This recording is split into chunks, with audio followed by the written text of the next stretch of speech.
장원 한자네. 여덟 꼬마 아홉 꼬마 장원 한자는 역시 장원 한자가 전문입니다. 15880979 장원교육 교재부터 다르니까. 장원 한자.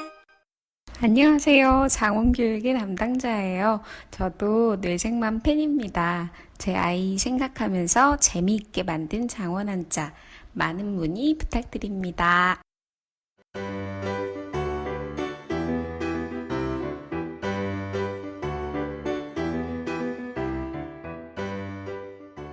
네, 정신과 의사들의 실전 육아 이야기 뇌생맘 클리닉 17번째 방송입니다. 오늘 방송에 참여한 저희들 소개 먼저 드리고 시작할게요. 네, 안녕하세요. 29개월 유리 아빠 정신건강의학과 전문의 허규영입니다. 네, 안녕하세요. 소아정신과 전문의 손인정입니다. 네, 그리고 저는 23개월 은호 아빠 정신건강의학과 전문의 오동훈입니다. 자, 오늘은 늘 함께 해주시던 저희 김주용 선생님께서 개인적인 사정으로 방송에 함께 하시지 못했는데요. 역시 좀 잘 나가는 사람이라 얼굴 보기가 좀 힘들죠? 네, 카톡 그 단체창에서도 잘 안 나타나는 것 같아요. 그렇죠. 네, 요새 연락 잘 안 되고. 그러고 보니까 이제 뇌생맘 클리닉만 듣는 분들께서는 아직 모르실 수도 있겠네요. 저희 김주용 그쵸. 선생님께서 예능 프로그램 와. 무려 그것도 고정 패널로 출연을 하시게 됐습니다. 이야. 그 주인공은 이 자리에 없지만 축하하는 의미로 박수 한번 칠까요? 와. 와, 네, 김주원 선생님이 매주 금요일 밤에 JTBC에서 방송되는 이론상 완벽한 남자라는 프로그램에 고정 출연을 하게 되었는데요. 아, 드디어 김주원 선생님 빛을 보는 것 같아서 되게 기쁘네요. 네, 저도 방송 봤는데 자연스럽고 편안하게 잘 하더라고요. 청취자분들께서도 TV에서 이렇게 활약하는 김주원 선생님 모습 같이 응원해 주시면 좋을 것 같습니다. 아, 지금 이거 들으시고 이제 뇌생맘 클리닉에서 완전 영영 나가시는 건가? 라고 생각하시는 분 계실 수도 있을 것 같은데. 네, 그러네요. 아직 결정되지 않았습니다. 아, 농담이고요. 근데 연예인병에 걸리실 수도 있기 때문에 이제 적당히 응원해 주셨으면 좋겠습니다. 네. 뭐 비록 김지원 선생님께서 오늘 자리 비우셨지만 저희들은 변함없이 청취자 여러분들의 곁을 지키도록 하겠습니다. 자, 방송 시작에 앞서서 저희 아기들 근황 좀 말씀드려 볼게요. 먼저 저희 은호는 여전히 잘 먹고 잘 놀고 잘 울고 또 잘 어지르고 있습니다. 그 오디오 클립 페이지랑 페이스북에 저희 집의 생지옥 풍경 올려주신 거 다 보셨죠? 네. 예. 아, 정말 치워도 끝이 없는데 이렇게 화가 날 때마다 많은 분들께서 그 어려움을 공감해 주셨던 걸 떠올리면서 조금 마음을 다스리고 있습니다. 또 요즘에는 그동안 별로 관심 없어 하던 동물 인형들한테 꽂혀가지고 뭐 잘 때도 데리고 자고 수시로 밥도 먹이고 그렇게 하더라고요. 또 아빠 토끼를 되게 좋아하는데 아빠 토끼는 직접 화장을 시켜줘서 얼굴이 지금 분홍색이에요. 전체적으로. 네, 어떻게 뭐 유리는 잘 지내나요? 네. 유리도 뭐 잘 어지르고, 잘 먹고, 잘 울고, 잘 하고 있는데, 저도 뭐, 동훈이 사진 올렸던 것처럼 저희 집도 비슷해요. 그리고 저도 잘 안 치우기도 하고. 근데 이제 정리하는 걸 좀 놀이처럼 해서 같이 하면 유리가 좀 좋아하더라고요. 네, 즐겁게. 그리고, 네, 즐겁게 이제 정리 놀이 하자 하고 그렇게 하고 시간도 또 잘 가고. 네, 그래서 일석이조인 것 같은데요. 또 저는 쓰레기 분리수거 하러 갈 때 있잖아요. 그때도 항상 좀 같이 데리고 가서 직접 해보라 그래요. 네. 아빠 뭐 우유는 하면 저기 종이 있는데 버려 뭐 이렇게. 그 약간 마크 트웨인 소설 중에서 네. 톰 소여인지 허클베리 핀인지 그런 거 있잖아요. 어. 울타리를 칠하는 걸 놀이로 만들어서 자기 일을 다 떠넘기 소년의 이야기가 떠오르네요. 아, 저 되게 훈훈하다고 생각했는데 갑자기 이렇게. 유리가 안 됐네요. 원래 집안일은 도와주는 게 아니라 같이 하는 거라고 하잖아요. 아, 유리도 같이 해야죠. 아, 그런 의미로. 부부 사이에 적용되는 얘기가 네. 아니라 아이도. 자녀랑. 아, 좋은 자세네요. 네. 네. 예, 저희 뭐 300여 개월 우리 손인정 선생님께서는 뭐 특별한 일 없으세요? 네, 이제 400여 개월을 앞두고 있는. 네, 그래서 얼마 올해가 좀 남지 않았는데 되게 아쉽더라고요. 올해는 유난히 더 아쉬운 것 같아요. 네. 네, 그래서 그동안 좀 못 만났던 분들도 최근에 이렇게 좀 다시 만나고 의미 있게 시간 보내려고 나름대로 노력을 하고 있습니다. 네, 좋습니다. 자, 이렇게 저희 근황까지 말씀을 드려봤고요. 이제 본격적인 방송을 시작해 보도록 하겠습니다. 저희가 미리 공지드린 대로 오늘 방송의 주제는 아이들의 외국어 교육입니다. 많은 부모님들께서 자녀들이 유창하게 외국어를 할 수 있었으면 좋겠다는 바람으로 교육을 시키시고 계시죠. 특히 최근에는 언어는 어릴 적에 시작해야 된다. 이런 생각 때문에 영어 유치원 보내는 분들이 많이 계세요. 네, 맞아요. 아직 아이가 유치원에 갈 나이가 되지 않았더라도 이렇게 주변 이야기를 듣고 혹시 나도 보내야 되는 건가? 이렇게 생각을 해보신 적 다들 한 번쯤 있으실 텐데 허경 선생님께서는 혹시 그런 고민하신 적 없으세요? 네, 저도 이제 들리는 얘기들이 있잖아요. 그리고 와이프도 그 아이 키우는 친구들 만나고 오면 꼭 그 얘기를 좀 많이 해요. 그렇죠. 놀이학교도 있고 뭐 영어 유치원도 맞아요. 있고. 네네. 또 가격도 이제 진짜 만만치가 않잖아요. 그게 진짜 그렇다더라고요. 큰 문제죠. 네. 근데 와이프 친구들 집은 어떻게 그렇게 다들 잘 보내는지 모르겠어요. 저도 그런 생각 들 때가 있어요. 그죠, 그죠. 다들 뭐 하는 사람들이길래. 그러니까 그래서 뭐 놀이학교도 보면 뭐 영어 쓰는 원어민 선생님도 막 있다고 하고 예. 또 영어 유치원 같은 경우에는 영어 시험을 보고 합격해야지만 들어갈 수 있는 테스트를 하고. 예. 진짜요? 아우, 네, 정말. 그때부터 벌써. 아유.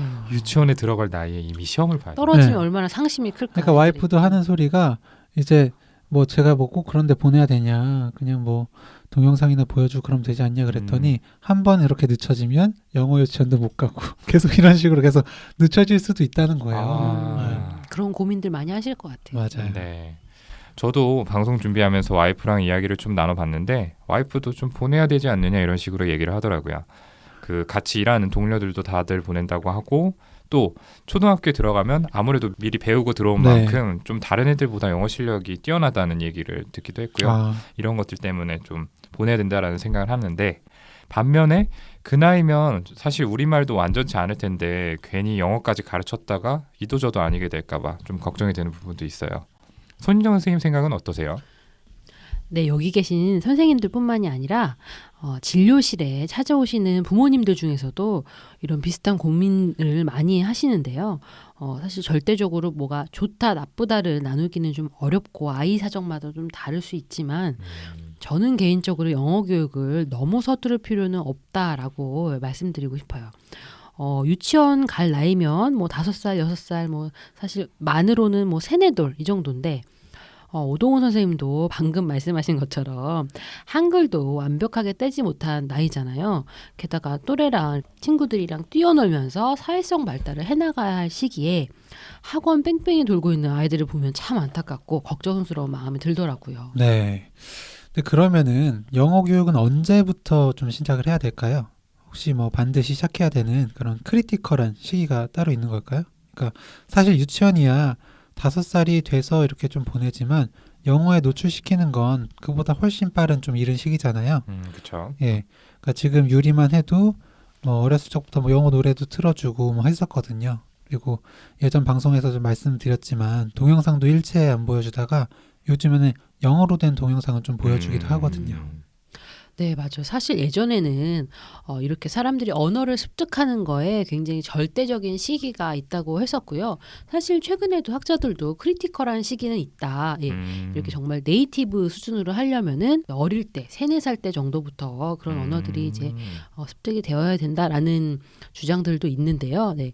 적어도 어쨌든 사춘기 전에는 배워야 된다라는 주장이 지배적이었고 이런 주장들에 이제 힘을 실어준 게 여러분들 이제 한 번쯤 들어봤을 모글리 신드롬이라고 늑대한테 이렇게 키워진 어린 아이가 인간 세계로 돌아오고 나서도 결국 끝까지 언어의 사회화는 이루어지지 못했다라는 그 사례가 우리 교과서에서도 옛날에 나왔었던 것 같아요. 예. 근데 이런 사례를 바탕으로 이제 어린 시절의 절대적인 시기를 넘기고 나면 새로운 언어를 배우기 굉장히 어렵다. 그러니까 외국어 교육은 일찍 시작해야 한다라는 이제 의식이 이제 좀 형성돼가지고 많이 퍼졌었죠. 그런데 지금은 개인마다 좀 다른 적절한 시기가 있고 그 시기에 언어를 배워야 한다는 의견이 더 이제 힘을 얻고 있는 상태고요. 그리고 적절한 시기란 건 결국 동기가 있고 배울 만한 환경이 될 때라고 이렇게 설명을 하죠. 네. 결국에 뭐 네이티브처럼 말하는 건 차치하더라도 뭐 꼭 어린 시절에 반드시 외국어 공부를 시작해야 되는 건 아니다. 이런 결론을 좀 내려볼 수 있을 텐데요. 하지만 분명히 또 어린아이들이 성인에 비해서 더 빠르게 외국어를 배우는 건 사실이죠. 그렇죠. 네. 아이러니하게도 그 이유는 이 성인이 유아에 비해서 사고 능력이 훨씬 더 발달돼 있기 때문인데요. 이 사고와 언어는 뗄래야 뗄 수 없는 관계를 가지고 있습니다. 내가 지금 하고 있는 생각은 사실 언어의 형태를 빌려야만 구체화가 될 수 있잖아요. 사고력이 발달해 생각이 복잡해질수록 그걸 표현하기 위한 언어 능력이 그래서 좀 함께 발달이 되게 되죠. 그런데 이미 성인은 완성된 사고력을 가지고 있는 반면에 제2외국어 수준은 사실 유아나 어린이 정도밖에 안 되는 경우가 그렇죠. 많죠. 네. 예.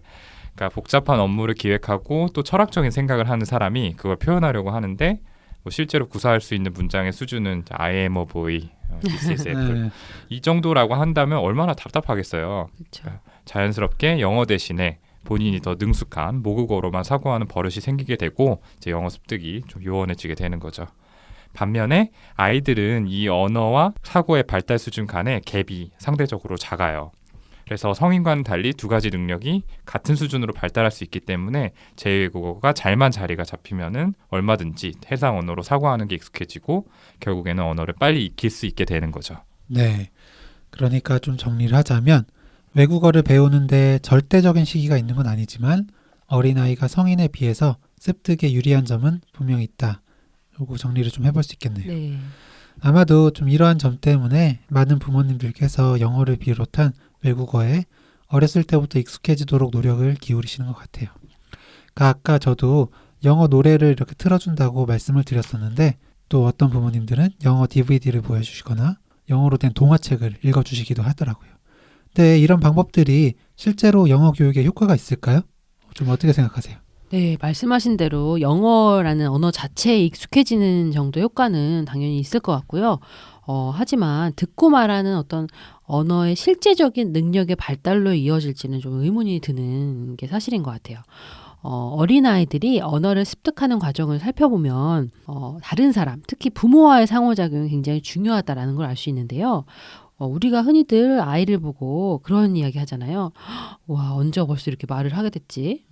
네, 아이는 자신에게 말을 거는 부모의 목소리, 제스처, 표정, 그리고 자신과 부모를 둘러싼 상황 전체를 통합해서 언어의 의미를 자연스럽게 파악하고 그거를 모방하는 그런 단계들을 거치게 되는데요. 물론 부모가 직접 가르쳐서 배우는 단어들도 있지만 결국 대화나 놀이 같은 일상생활에서의 실제 과정을 통해서 언어가 소통에 필요한 필수적인 매개체라는 사실을 스스로 깨닫게 되고 습득을 하게 되는 건데 일방적으로 전달되는 영상물이나 노래는 그런 과정이 없다 보니까요. 네. 언어의 의미 자체로 습득되는 부분도 물론 있겠지만 아이의 언어 습득은 사회적인 상호작용을 통해서 동기, 즉 달리 말하면 아이가 말을 해야 할 이유를 얻을 수 있게 된다라고 볼 수 있겠습니다. 아, 네. 그렇군요. 그러니까 저희가 듣기에는 또 다른 언어긴 하지만 그냥 아이의 입장에서는 이제 부모를 비롯해서 자기를 둘러싼 사람들 중에 자기한테 그 말을 이용해 대화를 시도하거나 또 놀아주려는 사람은 없으니까 소통에 이용되는 언어라고는 생각을 하지는 못하겠네요.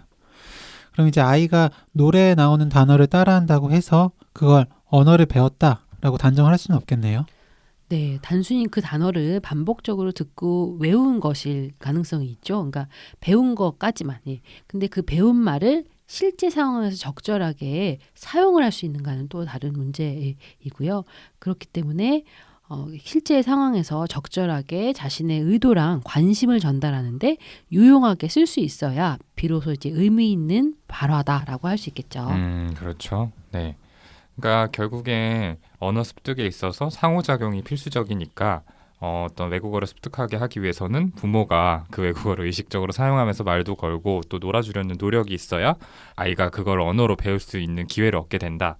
이렇게 또 볼 수 있겠네요. 근데 사실 이런 걸 위해서는 이제 결국 부모님 중에 한 분이 외국어에 아주 유창해서 아이랑 충분히 소통을 할 수 있거나 아니면 이민이나 유학을 가서 외국 아이들과 어울리면서 자연스럽게 익숙해지는 방법이 아니고서야 사실 좀 어렵잖아요. 그렇죠. 예.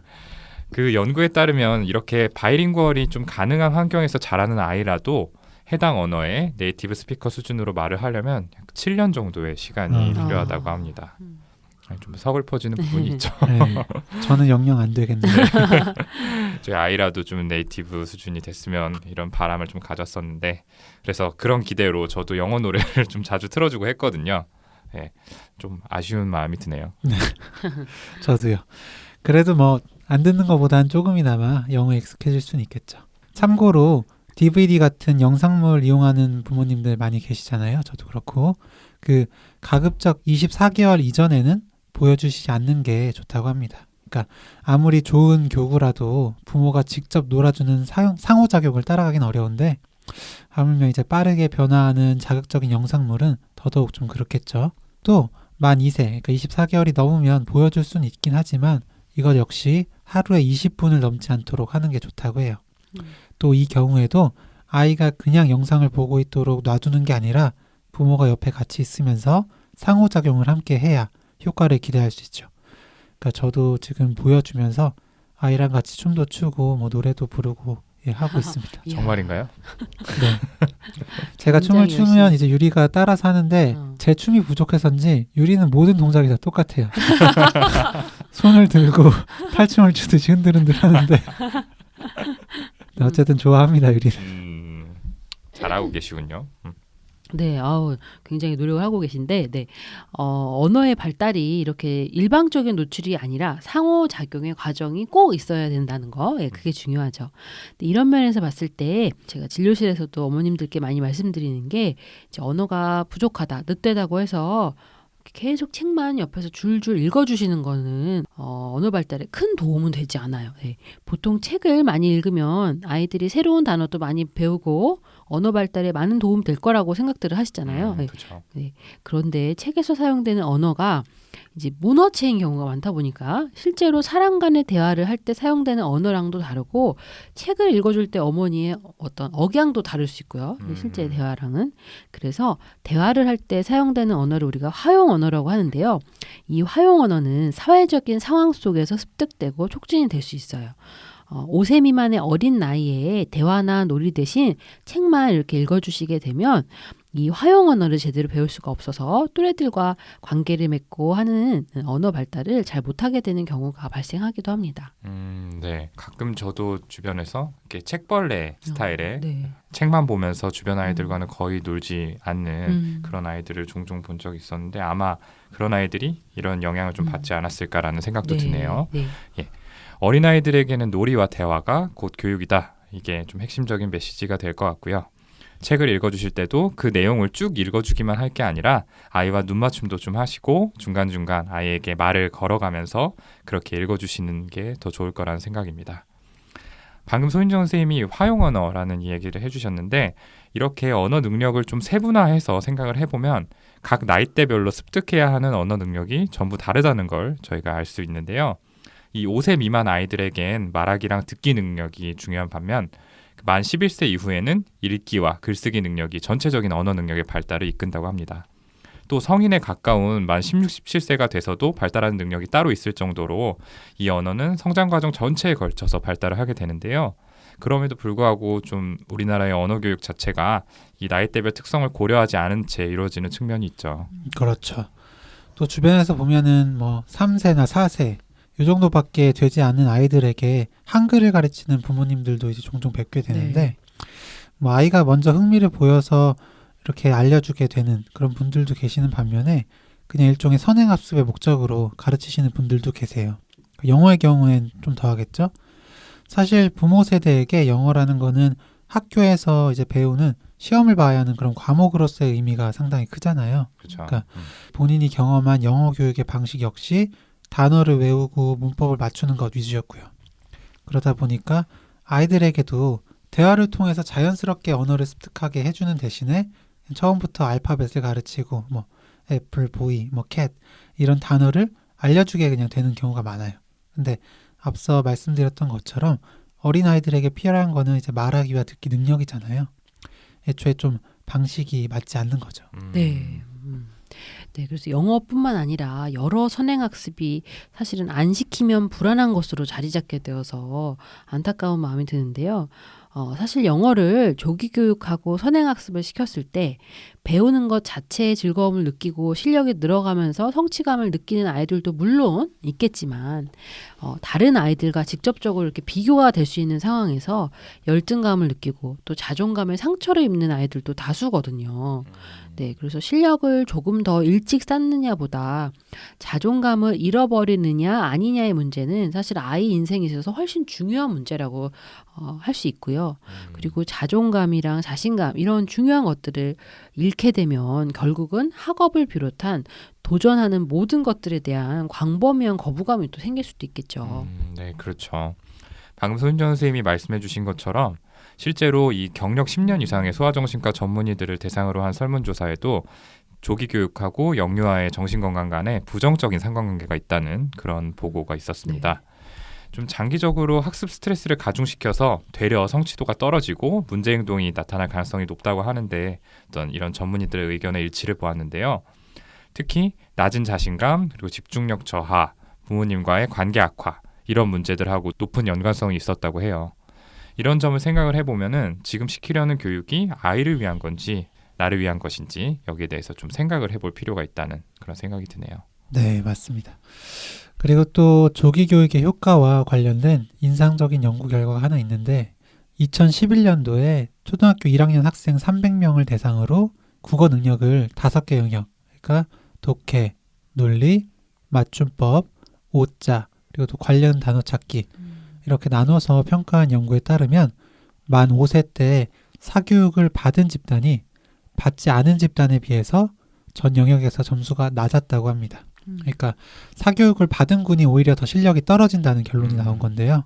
뭐 여러 가지 요인이 결과에 영향을 주었을 수 있겠지만 적어도 부모들의 기대와 달리 조기 교육이 별 효과가 없다는 건 분명해 보입니다. 네, 좋습니다. 그리고 여기서 드는 또 한 가지 고민이 아이를 과연 우리말과 외국어에 동시에 노출을 시켜도 되느냐 하는 건데요. 그러니까 아까도 말씀을 드렸지만 우리말을 확실하게 배우지 않은 상태에서 영어 유치원에 갔다가 뭐 이도저도 아니게 되는 거 아닌가 이런 걱정이 든다는 말씀을 드렸었죠. 네, 비슷한 고민을 하고 계신 사연자 두 분께서 저희에게 메일을 보내주셔서 이 두 사연을 소개해드리고 이어서 저희가 이야기를 좀 나눠보도록 할게요.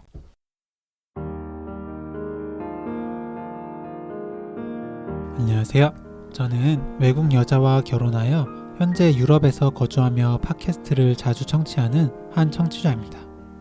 이번에 아기가 태어나 더욱 관심 있게 듣고 있는데요. 이제 한 달이 조금 넘었네요. 많이 힘드시겠습니다. 벌써부터 조금 걱정인 것은 아이에게 어떻게 해야 스트레스 없이 한국어를 가르칠 수 있을지 고민 중이에요. 제가 아무래도 아빠라서 물리적으로 확실히 아이와 접촉하는 시간이 엄마보다는 적고 엄마 쪽 모국어를 사용하는 나라에서 살다 보니 저 혼자 한국어를 가르치는 게 과연 가능할까라는 생각이 많이 들어요. 반대로 제가 엄마였다면 조금 더 수월했을 텐데요. 한국어에 접촉 시간도 많지 않을 텐데 제가 한국어를 아이에게 계속 강요하면 아이는 스트레스를 받거나 한국어 사용하는 것을 더 싫어하게 될까봐 걱정이 됩니다.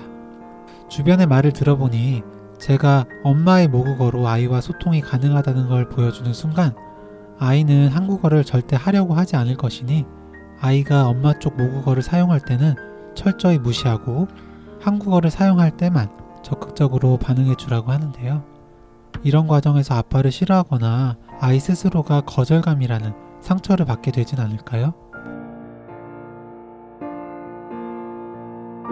네, 안녕하세요. 한국에 거주하고 있는 중국 사람입니다. 아이는 18개월이에요. 저는 여태까지 아이한테 한국어로 말해왔어요. 남편은 한국 사람입니다.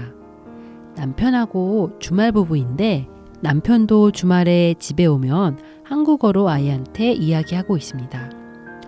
최근에 아이한테 말할 때 일부러 중국어하고 한국어를 같이 말할 때도 있어요. 남편은 중국어를 할 줄 몰라서 평일에 저하고 아이 둘이 있을 때 아이한테 중국어로 몇 번 말해보기도 했습니다. 궁금한 것은 아이한테 중국어하고 한국어를 같이 말하면 아이가 한국어를 배우는데 방해가 될까요? 여태까지는 한국어로 말을 해와서 아이가 한국어를 많이 알아듣는 편입니다. 아이한테 뭘 시키면 아이가 정확히 시키는 대로 하거든요. 그리고 아이가 아직은 다른 말은 할 줄 모르고 엄마, 아빠 정도만 할 줄 아는 상태입니다.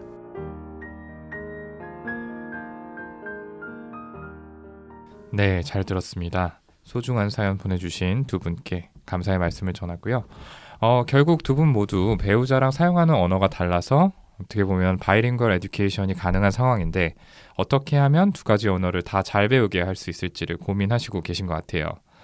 그러니까 먼저 첫 번째 사연을 이야기를 해보면 사연자분께서 아이가 한국어를 사용할 때만 적극적으로 반응을 하고 나머지는 무시하라 이렇게 조언을 받으셨다고 하는데 제 생각엔 좀 극단적인 방법이지 않나 싶거든요. 그렇죠. 예, 네. 선생님들께서 어떻게 생각하세요? 네. 우선은 이제 아버님께서 주변에 조언을 구해보기도 하시고 또 저희한테도 이렇게 사연을 멀리 유럽에서 보내주신 거 보니까 정말 좋은 아버지신 것 같아요. 네, 정말 감사하네요. 네. 들어주시고. 그런데 이제 궁금한 것은 아이가 한국어만 사용하게 해주시고 싶으신 건지 뭐 어떤 상황인지를 잘 모르겠어요. 그러니까 아이가 지금 하는 어떤 표현이나 말도 그냥 지금은 받아들이고 잘할 수 있게 지켜보시는 것이 어떨까 하는 생각이 먼저 들기는 했습니다. 뭐 유럽에 계속 살게 되실지 아이의 어머니는 모국어 외에 또 한국어는 또 얼마나 사용할 수 있는지 뭐 그런 것도 좀 궁금하네요. 그런 게 좀 중요하겠네요. 네, 그런 것들 좀 고려가 필요할 수 있을 것 같고요. 맞아요. 예. 그리고 우선 저는 사실 이 첫 번째 사연 보내주신 아버지께서 우리말을 이제 멀리 타국에서 살고 계심에도 불구하고 우리말을 아이에게 꼭 전해주시고 싶은 그런 진심이 굉장히 느껴졌던 것 같아요. 사실 외국에서 태어난 동포 2세들이 한국어를 전혀 못하는 경우도 굉장히 많더라고요. 네, 근데 다만 아버지가 아이에게 한국어로만 소통하려고 하시고 반응해 주려고 하신다면은 한국어를 제대로 모르는 아이 입장에서는 한국어 이해 자체가 어렵다 보니까 점점 아버지와 소통하는 걸 어려워하고 피하게 될 수 있고 말을 듣지 않으려고 할 수도 있다는 생각이 들고요. 지금 사시는 그 나라의 언어로 자연스럽게 소통하시면서 한국어를 중간중간에 이렇게 곁들여서 덧붙여 주신다면 아이가 이렇게 다른 말로는 이걸 이렇게 얘기하는 거구나 라고 실제 상황 속에서 천천히 좀 더 자연스럽게 익혀나갈 수 있지 않을까 그런 생각이 들었습니다. 좋습니다. 그럼 두 번째 사연으로 넘어가서 이 두 번째 사연자분이 걱정한 것처럼 두 개의 언어를 동시에 사용해 소통하는 게 오히려 언어를 습득하는 데 좀 방해가 되지는 않을지 여기에 대해서도 얘기해 볼까요? 네, 이제 우리 사회도 다문화 가정이 많아지고요. 또 외국으로 이민을 가는 경우도 많다 보니까 이렇게 이중 언어에 대한 고민을 하시는 부모님들이 점점 많아지셨을 거라고 생각이 되는데요. 이중 언어 교육을 어떻게 해야만 한다라는 법칙은 없지만 어떤 하나의 언어를 자연스럽게 쓸 수 있게 되려면 일상생활에서 꾸준한 언어 자극이 있어야 한다는 이것에는 이제 사실 이견이 없으실 것 같아요. 네. 문제는 사연의 어머니가 질문 주신 것처럼 두 가지 언어 자극이 동시에 들어오면 언어 발달에 혼란과 지연을 가져올까 봐 걱정들을 많이 하시는 것 같은데요. 사실 이 부분은 저도 방송 준비를 이번에 하면서 여러 자료를 찾아보고 했는데 근데 이제 학자들 사이에서도 의견이 많이 갈릴 정도로 어려운 부분이긴 하더라고요. 네. 어떤 학자는 세돌 이전에는 두 언어를 완벽히 분리해서 구사하기는 힘들고 혼용을 하면서 이렇게 배우게 되더라도 시간이 지나면 분리를 해서 각각의 언어를 완벽히 구사할 수 있게 되므로 별로 염려하지 않아도 된다, 괜찮다라는 의견도 있었고요. 네. 또 다른 학자들은 네돌 이후에 모국어를 상당 수준으로 어느 정도 완성한 다음에 다른 언어를 추가로 배워야 조금 더 효율적으로 적어도 네돌 다섯돌은 되어야 된다라는 의견이 있더라고요. 결국 아이의 언어 능력과 발달 수준에 따라서 다를 수 있겠다는 생각이 저는 들었고요. 네. 다만 아이가 모국어에 지연을 보이는 상황이다라면은 이중 언어 자극 자체가 혼란을 좀 가중시킬 수는 있을 것 같습니다. 예. 그리고 다문화 가정에서 주 양육자가 뭐 어머님이든 아버님이든 한 분이 계시겠죠. 예. 이렇게 주 양육자가 한국어 구사가 많이 어려우신 경우에는 아이들이 한글을 채 못 대고 학교에 가서 이제 어려움을 겪는다는 그런 기사도 많이 접했고요. 예. 그런데 이런 경우에는 이중 언어 습득보다는 한국어 발달, 실제 상황, 이 상황 속에서 필요한 이 한국어 발달을 빨리 따라잡는 것이 최우선이겠다라는 생각이 듭니다. 하지만 나이에 알맞는 정상 언어 발달을 보이고 있는 상태고 그리고 아이가 이중 언어에 대해서 거부감이 없다면 어려서부터 이중 언어 자극을 주는 것이 큰 혼란을 야기하진 않는다라고 말씀드릴 수 있겠네요. 예. 물론 현재 살고 있는 나라의 언어를 잘 습득해가고 있는지를 먼저 면밀히 봐주셔야 할 것 같고요. 부족할 경우에는 지체 없이 적극적인 외부 도움, 예를 들면 언어 평가라든지 학습 지도 그리고 언어 치료 등의 치료적인 개입이 필요하다라고 말씀드릴 수 있겠습니다. 네. 제가 첫 번째 사연 보내주신 분 아버님께 그때 어떤 상황일지에 대해서 조금 더 좀 알아보고 했으면 좋겠다, 궁금하다 이렇게 말씀을 드렸는데 지금 손희정 선생님이 정리해 주신 것처럼 어쨌든 첫 번째 사연이든 두 번째 사연이든 그런 상황에 따라서 이런 언어 자극을 주는 방향이나 방법이 좀 달라져야 될 것 같습니다. 저는 그냥 지금 가지고 계신 것처럼 아이에 대한 관심을 꾸준히 가시고 지켜보시면 될 것 같아요. 네, 좋습니다. 이렇게 사연에 대한 이야기까지 저희가 나눠봤습니다. 오늘 방송에서 저희가 좀 아이들의 외국어 교육에 대해서 다소 부정적인 어조로 말씀을 드렸죠. 예, 그래서 아마 지금 영어 교육을 시키고 계신 부모님께서 들으시다가 좀 당황하셨을 수도 있을 것 같아요. 내가 그동안 좀 잘못해온 건가? 이런 생각이 좀 드실 수도 있을 것 같고요. 그런데 이 외국어에 일찍 노출하는 자체가 더 나쁘다는 건 아니에요. 다만 교육에 있어서 적절한 방법을 사용하고 또 현실적인 목표를 세워야 한다는 걸 꼭 말씀을 드리고 싶습니다. 네, 맞아요. 아이가 영어를 비롯한 외국어에 익숙해지고 흥미를 가질 수 있는 기회를 주는 정도의 의의를 가지고 영어를 어떤 하나의 재료로 삼아서 아이와 재밌게 놀아주자가 되어야 된다고 생각하고요. 아이가 네이티브 스피커 수준으로 유창해졌으면 좋겠다라는 바람, 욕심 이런 것들이 사실 주위 사람들 모두가 우리말을 사용하는 한국의 환경에서는 현실적으로 조금 어려운 게 사실이고 자칫 아이에게 수준에 맞지 않는 과중한 학습을 강요하게 돼서 정서 발달에 악영향을 줄 수 있다는 점 기억해 주셨으면 좋겠고요. 실제로 이런 선행학습 때문에 내돌 아이가 원형 탈모가 생겨서 정말요? 진료실에 오는 경우도 있더라고요. 네. 네, 물론 이제 그런 하나의 예이긴 하지만 그런 말씀을 좀 드리고 싶었습니다. 스트레스가 굉장히 크게 될 수도 있다는 얘기죠. 그렇죠. 네. 빨리 번역기가 나왔으면 좋겠네요. 지금 나오긴 했는데 네, 좀 더 좀 더 상용화가 상용화돼서 돼서 저도 좀 도움을 받고요. 그러게요. 네. 이제 2015년 기준 유아 대상 영어 학원이 전국에 200개 이상 존재한다고 합니다. 평균적인 하루 수업 시간이 4시간에 달하고 한 달 학원비는 90만 원, 100만 원 이상이죠. 그러니까 정말 좀 상당히 과열된 측면이 있는 것 같습니다. 또 실제로 그런 학원들의 커리큘럼이나 수업 내용을 보면 이렇게 밸리데이션이 되지 않은 탓에 아이의 나이에 비해서 지나치게 어려운 내용을 가르치는 경우도 많고요. 만약에 그래도 우리 아이는 영어 유치원이나 영어 학원을 보내고 싶다라고 하신다면 교육 내용을 꼼꼼히 살펴보시는 게 좋습니다. 그런 면에서 가능하다면 꼭 참관을 해보시길 권유드려요. 그러니까 원어민 선생님이 한마디를 하면 다 같이 앵무새처럼 따라하는 방식의 수업이나 아니면 영어 말하기 대회처럼 보여주기식 성과에 집착하는 곳은 피하는 게 좋겠죠. 선생님들이 아이들과 적극적으로 소통하고 상호작용하면서 놀아주는지를 중요하게 보시는 것이 좋을 것 같습니다. 네, 좋습니다. 마지막으로 다시 한번 최고의 언어 교육 방법은 대화와 놀이다라는 점을 강조하면서 이 정도로 오늘 방송을 마무리해 보도록 하겠습니다. 진짜 마지막으로 기존에 공지된 주제들, 다음 방송 주제들 한 번 더 말씀드릴게요. 19화 주제는 겁이 많고 쉽게 무서워하는 우리 아이, 그리고 20화 주제는 우리 아이가 따돌림을 당하는 것 같아요. 어떻게 하죠? 이렇게 두 가지로 사전에 정했었죠. 네. 예, 이 주제에 관심 있는 많은 부모님들의 사연 기다려보도록 하겠습니다. 예, 그러면 저희는 다음 화에 더 재미있고 유익한 컨텐츠 열심히 준비해서 다시 찾아뵙도록 하겠습니다. 감사합니다. 감사합니다. See you next time.